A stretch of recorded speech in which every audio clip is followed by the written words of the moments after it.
பிப்ரவரி 22 ஞாயிற்றுக்கிழமை.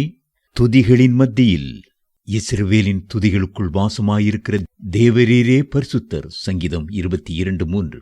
பரலோகம் துதியினால் நிரம்பியிருக்கிறது. அங்கே தேவனுடைய பிரசன்னம் அளவில்லாமல் விளங்குகிறது.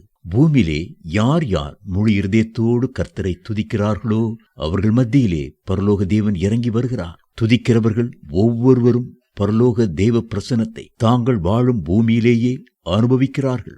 ஆகவே எப்பொழுதும் தேவ பிரசன்னத்தை உங்களுக்குள் காத்துக் கொள்வதில் உறுதியாயிருங்கள். ஒரு பக்தன் பயிர் செய்வது போல தேவ பிரசன்னத்தை பயிற்சி செய்யுங்கள் என்று சொன்னார். பயிர் செய்கிறவர்கள் பயிர் நல்ல முறையில் வளர்வதற்கு எத்தனையோ காரியங்களை செய்வது உண்டு.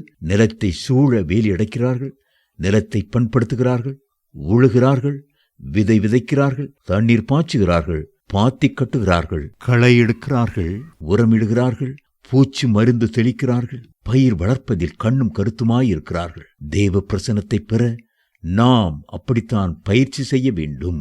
துதியும் ஸ்தோத்திரமும் தேவ பிரசனத்தை நம் மத்தியில் கொண்டு வரும் கருவிகளாய் இருக்கின்றன.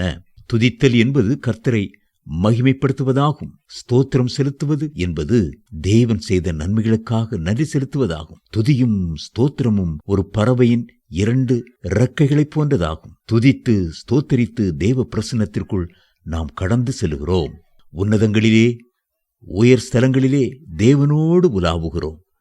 அவருடைய இனிமையான சமூகத்திலே மகிழ்ந்து களி கூறுகிறோம்.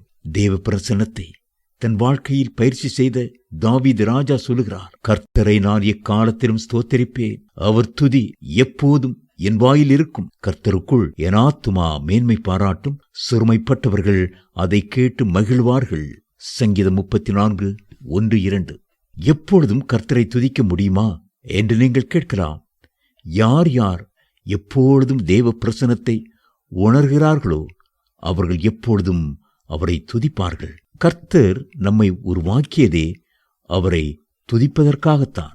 இந்த ஜனத்தை எனக்கென்று ஏற்படுத்தினேன், இவர்கள் என் துதியை சொல்லி வருவார்கள் என்பதே தேவனுடைய எதிர்பார்ப்பு. ஏசாயா 43:21. பரலோகத்தில் எப்பொழுதும் இடைவிடாமல் துதி ஏறெடுக்கப்பட்டு கொண்டே இருக்கிறது. அவருடைய சித்தம் பரலோகத்தில் செய்யப்படுவது போல பூமியிலேயும் செய்யப்பட வேண்டியது அவசியம் அல்லவா? தாவீது ராஜாவுக்கு பலவித கலக்கமான சூழ்நிலைகள் வந்தன. அவற்றின் மத்தியிலும் அவர் சொல்லுகிறார், என் தேவனே, என் ஆத்துமா எனக்குள் கலங்குகிறது. ஆகையால் யோர்தான் தேசத்திலும் எர்மோன் மலைகளிலும் சிறு மலையிலுமிருந்து உம்மை நினைக்கிறேன். சங்கீதம் 42:6. தேவ பிள்ளைகளே, பூமியில் எந்த இடத்தில் நீங்கள் இருந்தாலும், எந்த சூழ்நிலையில் இருந்தாலும் கர்த்தரை துதிக்க மறவாதிருங்கள். என் ஆத்துமாவே, நீ ஏன் கலங்குகிறாய்? ஏன் எனக்குள் தேங்குகிறாய்? தேவனை நோக்கி காத்திரும். என் முகத்திற்கு இரட்சிப்பும் என் தேவனுமாயிருக்கிறவரே நான் இன்னும் துதிப்பேன். சங்கீதம் 42:11.